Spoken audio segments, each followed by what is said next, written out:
대회는 오프라인으로 하되 실시간으로 진행하는 것과 비실시간으로 진행하는 두 가지 형식을 우리가 병행하게 되었습니다. 그래서 부탁드리건대 실시간 진행하는 건 물론 참여하고 계시고 비실시간으로 진행이 되는 프로그램에도 여러분들이 적극 참여해 주실 것을 부탁드립니다. 오늘 이 학술 대회가 기존의 오프라인 학술 대회는 좀 다르지만 또 다른 방식으로 여러분들에게 의미 있는 학문의 교류의 장이 될 수 있기를 저는 희망합니다. 마지막으로 끝까지 참여해 줄 것을 부탁드리고요. 중반 우리 이 실시간 프로그램 후반쯤에 총회가 진행이 될 텐데 그때까지 잘 열심히 적극 참여해 줄 것을 부탁드립니다. 여러분 감사합니다.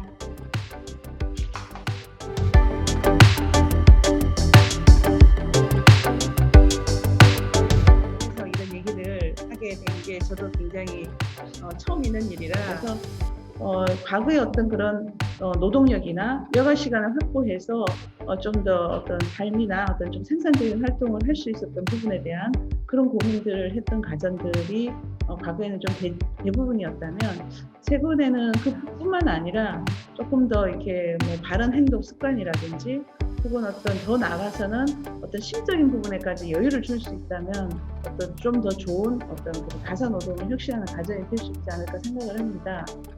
너무들 잘 아시겠지만 제가 이건 들은 얘기인데요.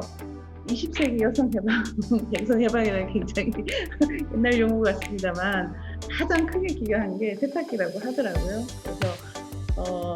그래서 이전에 다시 생각해 보면 우물가에 가서 그 빨래를 이고지고 가서 빨래를 했던 그런 과거에서 제가 생각하기에도 세탁기라는 제품이 들어와서 주부들이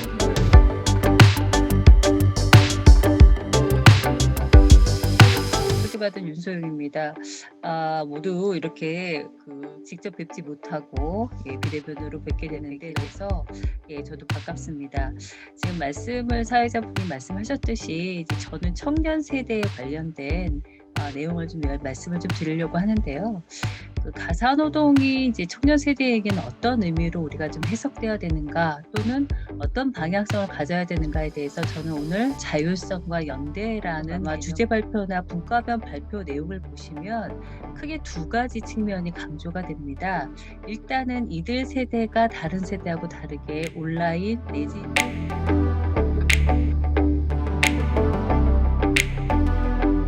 99년에 비해서 최근에 2019년 10년 사이에 전반적으로 이제 여성의 가사 노동은 아주 미세하게 약간씩 감소하는 그런 추이를 보인다면은 남성의 가사 노동은 조금씩 증가하는. 그러니까 물론 그 차이는 엄청납니다. 그래서 여기 보시다시피 남녀의 차이는 여전히 2시간이 훌쩍 넘게 굉장히 많은 차이가 나지만 경향으로 놓고 보면 아주 조금씩의 변동은 있다고 보여지고요. 역시 이거 그림을 보시면 여성의 가사 노동이 훨씬 대부분을 차지하지만 남성들이 30.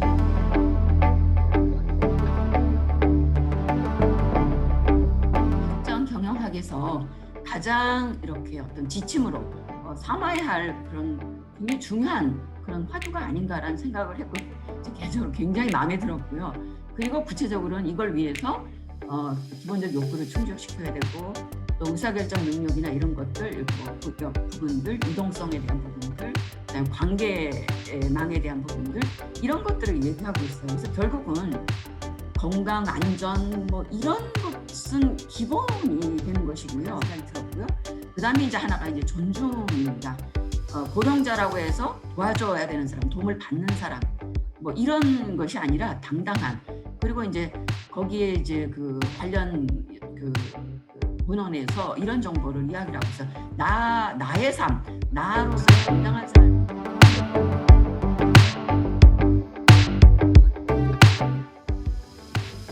안녕하십니까. 한국가족자원 경영학회 추계학술대회 기획주제의 첫 번째 발표를 맡은 한국방송통신대학교 서지원 교수라고 합니다. 유지되는 그런 경향이 나타난다 이렇게 정리할 수 있겠습니다. 네, 혼인 상태에 따라서 이제 성차를 살펴보면 이 부분이 이제 조금 더 의미가 있을 거라고 생각이 되는데요. 취업자만을 대상으로 해서 봤습니다. 중에서 이제 미혼 남녀 그리고 기혼 남녀가 어떻게 시간 사용을 하는지 하는 것을 봤을 때 성별 시간 사용 차이가 좀 뚜렷하게 이제 나타난다라고 볼 수 있고 이런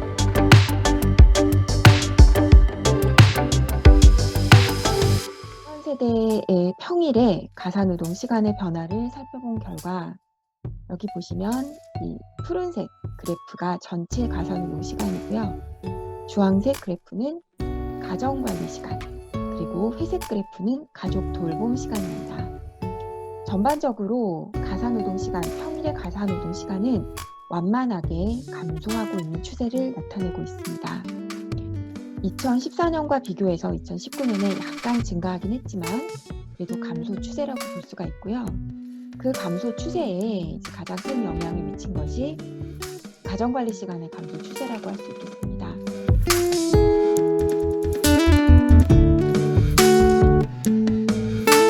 여성의 경우에 가사노동 시간 자체가 이제 줄지만 남성의 경우에는 느는 식으로 이렇게 나타나는데 이게 연령대별로 다릅니다. 그러니까는 70에서 74세는 이제 이렇게 늘어나는 여성의 경우에도 이렇게 늘어나는 것으로 이제 나타나고요. 이거는 이제 건강 상태 자체가 비교적 이제 양호해지기 때문에 나타나는 현상으로 볼 수가 있고요. 남성의 경우에도 이제 69.7분, 그 다음에 76.8분, 73.7분. 그래서 오히려 연령이 높아짐에 졌을 때 오히려 가사노동을 더 많이 하는 이러한 것을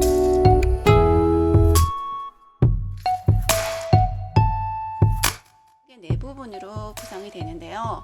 밀레니얼 세대의 정의와 특징에 대해서 먼저 살펴보고 이들의 가사노동을 소비 패턴을 중심으로 보겠습니다. 그리고 밀레니얼 세대가 가사노동에 대해서 어떤 인식을 가지고 있으며 시간 사용은 어떠한지를 다음으로 보겠고요. 그리고 밀레니얼 세대가 가진 가치관과 이런 가사노동의 행태가 어떻게 연결될 수 있는지 마지막으로 정리해 보겠습니다.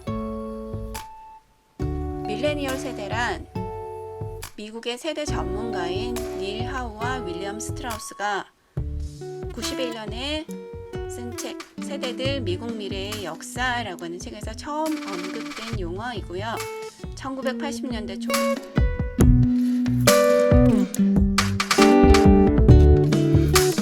가사노동으로 주제를 선정을 하였습니다. 그냥 청년의 가사노동을 이제 연구를 할 수도 있는데 보통 청년의 특성이 아직은 이제 뭐 가족이나 부모님과 함께 살 때에는 가사노동의 어떤 주체로서의 경험보다는 조금 소극적이고 수동적인 경험이 많을 것 같고 그래서 가사노동이라는 주제를 어떤 청년 세대와 관련을 시킬 때 최근에는 보고 1인 가구 안에서도 여러 가지 요인에 따라서 다양한 어떤 모습이 나타나는데 선행 연구들을 우리가 살펴보면 자발적으로 1인 가구가 됐는지 아닌지 그다음에 중요한 거는 또 1인 가구로 뭐 6개월을 살았는지 10년을 살았는지 이런 1인 가구로 산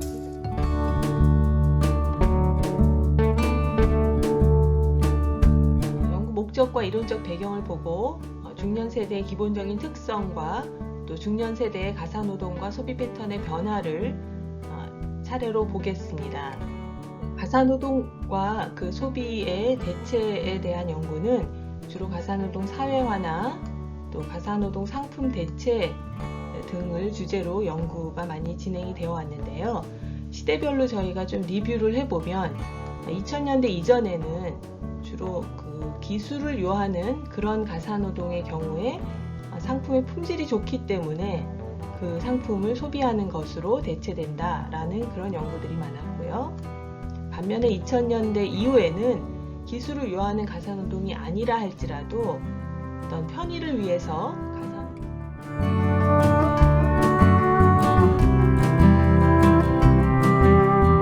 그런가 하면 과도주의 여성은 자신을 집안일과 동일시하고 직장에서의 역할과도 동일시하고 있습니다. 그러나 남편은 직장 일을 더 중시해야 한다고 믿고 있고요. 전형적인 과도기적 남자를 보자면 아내가 자기 일을 갖더라도 살림을 하는 주된 책임은 다하기를 바란다고 합니다. 그래서 전통주의, 평등주의의 극단에 두 개가 있고 가운데 과도주의가 있다고 할 수 있는데 이 저자의 결론도 그래요. 내가 만나본 남녀는 대부분 과도적인 유형이었다. 네, 저희 연구의 결론도 나중에 한번 이 책의 결론과 비교 교육이 가장 큰 가중치. 그 다음에 식사, 청소, 빨래 순이었는데요. 이러한 순위에 드러난 거는 표준 낮추기가 가능한지, 그 다음에 대체를 할 수 있는지.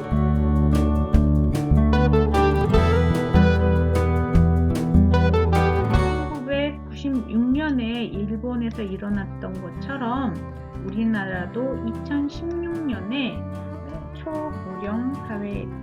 고령 사회에 진입을 하고 있습니다. 그래서 주택 거래량에 있어서의 정점을 이룬다든지 자동차 판매량의 정점, 그리고 의류 판매량의 정점, 그리고 향후 고령 사회에 진입한 이후 생산 가능 인구의 감소 현상도 동일하게 나타나리라고 분석하고 있습니다.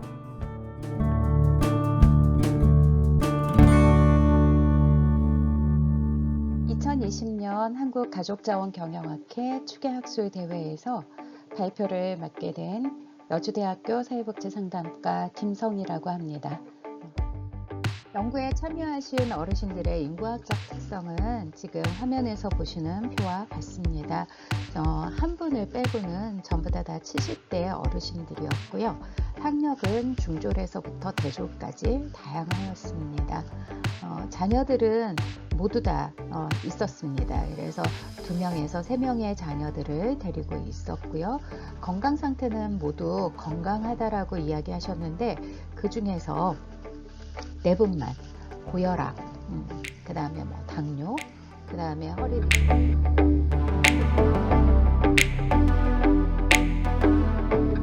그래서 자녀의 행동이 아동 발달 단계상 일어날 수 있는 일이라고 생각할 수 있는 여유, 행동 수정에 대한 계획 등을 기대하기는 좀 어렵다고 보여집니다. 그래서 아동 발달 단계와 과업에 대한 교육과 이해가 필요한, 이들도 이제 아동이기도 하면서도 청소년이기 때문에 이들을 부모로서도 바라봐야 하지만 청소년으로서도 이들을 인식하고 지원할 필요가 있다고 생각이 됩니다. 그 다음 응답자가 자녀 3세까지 본인이 가졌던 그 본인에 대한 어떤 부분을 질문을 했습니다. 현재까지 자신의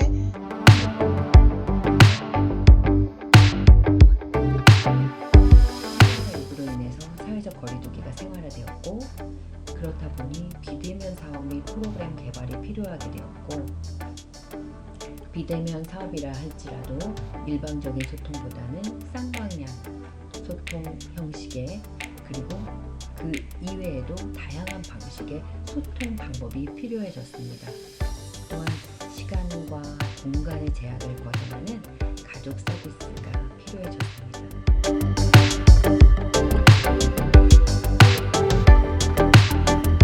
2020년 사단법인 한국가족자원경영학회 총회를 시작하겠습니다.